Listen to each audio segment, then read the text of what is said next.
बिस्मिल्लाहिर्रहमानिर्रहीम अस्सलाम वालेकुम दोस्तों। गल छोटी जी ते मुख्तसर जी गल आ ते तुहानू मजा जरूर आएगा ते हंसी भी नहीं रुकेगी।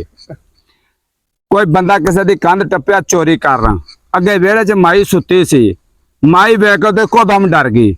उन्हें है कि काम खराब हो गया, चोर आ गया।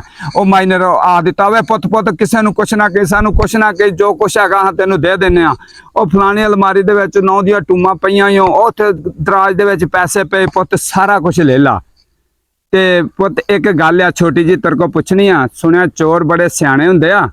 ते एक छोटी जी गल पुछनी है, जदों मैं सौनी आ ना ते रात मैं खाब च आवाज़ां मारदी शफीक शफीक शफीक, उन्हें जर ओदा मुंडा सोटा लैके ना सौंदा, ओ आण के ते चोर नू लम्या पा लैंदा ते ओनू ढा लैंदा ते मां दी ना वे ना पुत मर जूगा ही, इनू छड़ दे। आंदा नहीं नहीं चोरा ना मैं इनू मैनू कुट्टन दे, मैं बड़ा पीर बनया, मैं ते खाबा दी तबीरां दसण आया कि चोरी करन आया।